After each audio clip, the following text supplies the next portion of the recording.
சரி, எனக்கு வந்து உங்களோட ஒரு பெரிய சக்ஸஸாக நான் பார்க்குறது என்னென்னா, நான் வந்து ஃபோட்டோஸ் பார்த்த வரைக்கும் நேரு வந்து வேஷ்டி கட்டி பார்த்ததில்ல தமிழ்நாட்டுக்கு வரப்போ. ராஜீவ்காந்தியும் வேஷ்டி கட்டி பார்த்ததில்ல. ஆனா பிரைம் மினிஸ்டர் தமிழ்நாட்டுக்குள்ள வரப்போ வேஷ்டி கட்டிட்டு அந்த தமிழ் சிம்பாலிசத்தை எடுத்துட்டு வர்றாரு. ஏன்னா தமிழ்நாட்டுக்கு வந்தா வேஷ்டி கட்டணும்னு ஒரு ஒரு இமேஜை நீங்க உருவாக்கிட்டீங்க. அது வந்து நான் முழுக்க முழுக்க ராமராஜுக்கு டெடிகேட் பண்ணுவேன் அந்த சக்ஸஸ். இதெல்லாம் நம்ம பார்க்குறப்போ உங்களோட ஒர்க் எக்ஸ்பீரியன்ஸில், உங்களோட பிஸ்னஸ் லைஃப்பில், ஆண்டர்பிரினர்ஷிப்பில் பல பேரை பார்த்துருப்பீங்க, பல பேர்கிட்ட பேசியிருப்பீங்க.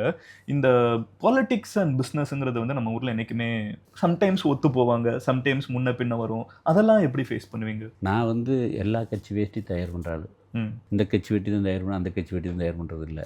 எனக்கு அரசியல் தலைவர்கள் எல்லாருமே வந்து ஒரு பொறுப்பான அரசியல் தலைவராங்கிற பார்வையை தான் நான் பார்க்குறேன். இப்போது சதுரங்க போட்டி நடக்குதுங்க. அதுக்கு முன்னாடி நம்முடைய பிரதமர் வந்து மாமல்லபுரத்துக்கு வராரு. சைனா பிரதமர் பார்க்கறதுக்கு அவங்க ரிசீவ் பண்ணுறாரு. ஐ திங்க் அப்போ தான் வேஷ்டி கட்டிட்டு வர அது மிகப்பெரிய பாப்புலர் ஆச்சு. அதுக்கு அடுத்தது வந்து தமிழ்நாட்டு சதுரங்க போட்டி நடக்குது. சதுரங்க போட்டி நடக்கிற போது வந்து தம்பி போட்ட ஒரு வேட்டி மடிச்சுக்கிட்டு மாதிரி சிம்பிள் போட்டிருக்காங்க. அந்த குதிரை சிம்பிள் செஸ் போர்டு வந்து அவர் வேட்டி தமிழ்நாடு கவர்மெண்ட் பண்ணியிருக்கு. எனக்கு ஒரு வாரத்துக்கு முன்னாடி ஏதோ வேலை செக்ரட்டரியேட் போகிறபோது அந்த தம்பி வேட்டி கட்டி அவர் வேட்டி மடித்து கட்டிட்டு அதில் பார்டர் வந்து சதுரங்க கட்டமாக போட்டிருந்தது. டக்குன்னு எனக்கு கிளிக்காச்சு. உடனே ஆஃபீஸுக்கு பிடிச்சி ரெடி பண்ணி சொன்னேன். அந்த ஓட்டுநர்களுக்கு ஒரு வாரம் தான் இருக்குது. உடனே அதை ரெடி பண்ணி நெசவு பண்ணி அந்த வேட்டியை எடுத்துகிட்டு ஒரு 10 வேஷ்டி தயார் பண்ண முடிஞ்சது. அன்றைக்கி அந்த பண்ணி தயார் பண்ணி எல்லாம் செலவெல்லாம் பண்ணி எடுத்துகிட்டு நேராக நாளைக்கு 2 பேர் வர்றாங்க.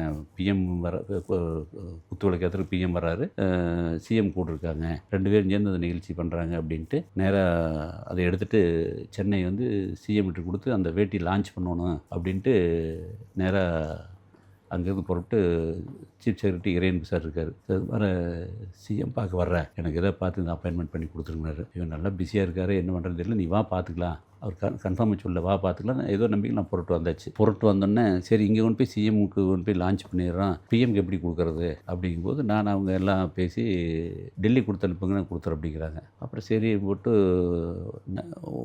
கோயம்புத்தூர் 9 மணிக்கு ஃப்ளைட்டு. அப்போ நான் இங்கேருந்து வந்தோன்னு பேசிவிட்டு ஃபோன் பண்ணி சொல்கிறேன், அந்த வேட்டியை கொண்டு போய் ஏர்போர்ட் கொடுத்தீங்கன்னா டெல்லி போயிரு அப்படின்னு சொல்கிறேன். அவங்க என்னங்கிறாங்க, 10 வேட்டி தான் தயார் பண்ணால் 10 வேட்டி நீங்கள் எடுத்துகிட்டு போயிட்டீங்க, அங்கே கையில் எதுவுமே வேட்டி இல்லை அப்படிங்கிறாங்க. அடே என்னடா பண்ணுறது அப்படின்ட்டு சரி ஒன்றும் பிரச்சனை இல்லை அப்படின்ட்டு நான் ஏர்போர்ட் வரைக்கும் வந்துட்டுருக்கிறேன். சிஎம் பார்க்குறக்கு வந்துட்டுருக்கேன். சரி கோயம்புத்தூர்லேருந்து ஃப்ளைட்டு டெல்லி வருமா, சென்னையிலேருந்து ஃப்ளைட் போகும்ல அப்படின்னு நேராக ஏர்போர்ட்டுக்கு திரும்பி போகிறேன். சிஎம் பார்க்க வந்தது, சரி மறுபடியும் திரும்பி போய் அந்த முதல்ல பிஎம்க்கு அந்த வேட்டி அனுப்புகிற வேலையை பார்க்கல அப்படின்ட்டு நேராக போய் இது மாதிரி டெல்லி போகிற ஃப்ளைட்டில் அந்த கவுண்டரில் வச்சு இந்த வேட்டி பிஎம் போகணும், கவர் கொடுத்து கொஞ்சம் அனுப்புறதுக்கு வழி பண்ணுங்க அப்படிங்கிறப்ப, சார் இதெல்லாம் பண்ண முடியும், நீங்கள் கார்கோவில் போட்டுருங்க அப்படின்ட்டு அவர் அந்த விமானத்தை பேரை சொல்ல அவர் க்ளோஸ் பண்ணிட்டு போயிட்டார். என்னடா பண்ணுற யோசனைட்டு அடுத்தது விஸ்தாரா டாட்டா கவுண்டர் இருக்குது, அங்கே போய் சொல்கிறேன். அவர் மேலேயும் கீழையும் பார்க்குறேன். சார் இந்த பிஎம் போகுதுங்களா அது? ஆமாப்பா அப்படின்னேன். சார் ஒரு நிமிஷம் இருங்க சார், நான் அவனே ஒரு கவர் எடுத்து போட்டு ஒட்டி மேலே எழுதி அங்கே யார் வாங்கிக்குவாங்க, இங்கே இவங்க யார் அப்படின்னு சொல்லி என்னை ஒரு ஃபோட்டோ எடுத்து அத்தனை சர்வீஸ் பண்ணி அதை கொடுத்துட்டு கொண்டு போய் கிடைக்க வச்சுட்டாரு. கொண்டு போய் அங்கே கிடைக்குமா பிஎம்எஃபி கிடைக்காம பண்ணிட்டாங்க டாட்டாவில். 2 நிறுவனத்தில் பார்த்துக்கோ, ஒருத்தர் வந்து கார்கோல் போட்டு போயிட்டார் ஒரு வாட்டுக்கு, ஒருத்தர் வந்து போயிட்டு அங்கே இருக்கிற ஸ்டாஃப் வந்து இளைஞர் எப்படி இருக்கான்னு பார்த்து எல்லாமே இளைஞர் இந்தியாவில் வேலை செய்ய இளைஞர் 2 பேருமே இருக்காங்க. கம்பெனி நான் தப்புன்னு சொல்ல முடியல. 2 இளைஞர்லேருந்து ஒரு ஆள் வந்து அதை நெக்லெக்ட் பண்ணிட்டு போயிட்டாரு, ஒரு ஆள் வந்து வாங்கி பண்ணாரு. அதனால் அந்த நிறுவனத்துக்கு பேர் கிடைக்குது. அதை கூட நான் நீங்க இங்க விஸ்தாராவை பதிவு பண்றீங்க, இத்தனை வருஷம் கழிச்சு மறுபடியும் விஸ்தாராவுக்கு வந்து இது இவ்வளவு பெரிய ஒரு அது அங்கே போய் சேர்ந்துருச்சு. அவர் முடிச்சு போட்டு நேராக வந்து இறையன் சார்கிட்ட வரும்போது அந்த ஸ்டேடியத்தில் வந்து பார்வையிடறதுக்கு போகிற நாளைக்கு நடக்கிற ஃபங்க்ஷன் கட்டத்தில் நடக்குதுன்னு சிஎம் அங்கே இருக்காரு. இங்கே வந்தோன்னே எங்கே இருக்காருன்னு கேட்குறேன். நீங்கள் அங்கே வந்துருங்க, அந்த நடக்கிற இடத்துக்கு வந்திருக்கிறாங்க. நேராக அங்கே போகிறேன். போயிட்டு அவர் உள்ளே போனோன்னு இது மாதிரி சீஃப் செக்ரட்டரி சொன்னிட்டு விட்டுட்டாங்க. அவர் எல்லாம் பார்த்துட்டு மேடை விட்டு கீழே வரும்போது இது மாதிரி அவர்கிட்ட சொல்லி அந்த வேட்டி கொடுக்குறேன். அவர் அதை பார்த்துட்டு நல்லா இருக்குன்னு பார்த்துட்டு ரொம்ப பாராட்டிட்டு, சார் நாளைக்கு நீங்கள் இதுதான் கட்டிட்டு வரணும் அப்படின்னு சொல்லிட்டு சிரிச்சிட்டாரு. வேட்டி கையில் வாங்கி லான்ச் பண்ணி ஃபோட்டோ எடுத்துகிட்டு வந்து அடுத்த நாள் காலையில் பேப்பரில் கொடுத்துட்டேன். இன்றைக்கி அடுத்த நாள் சாயந்தரம் தான் அவங்க பண்ணுறாங்க. அடுத்த நாள் காலையில் பேப்பரில் சிஎம் எழுதிட்டேன்னு வந்துச்சு. அதுக்கு அடுத்த நாள் காலையில் சிஎம் வந்து பட்டு சட்டு கட்டியிருக்காரு. பிஎம் வந்து நான் கொடுத்து சதுரங்க வேட்டி கட்டிட்டு அந்த குத்து விளக்கு ஏற்றுறாங்க. இந்த ஃபோட்டோவை எடுத்து போட்டு அடுத்த நாள் காலையில் பேப்பரில் மேலே போட்டேன், உறவுகள் மேம்பட. அந்த சைனா போட்டவும் அதே மாதிரி போட்டேன். சைனாவும் இந்தியாவும் வடதுருவ தெற்துருவமாக இருக்குது. அப்போ எடுத்து உறவு மேம்பாடுன்னு போட்டேன். சார் நீங்கள் ஒரு மார்க்கெட்டிங் ஜீனியஸ். போட்டோன்னே இன்னைக்கு வந்து ட்ரம்ப் பண்ணோன்னு உறவு மேம்பாடு அடித்தப்போ போயிட்டு விட்டாரா, அந்த எண்ணம் படிச்சிருச்சா?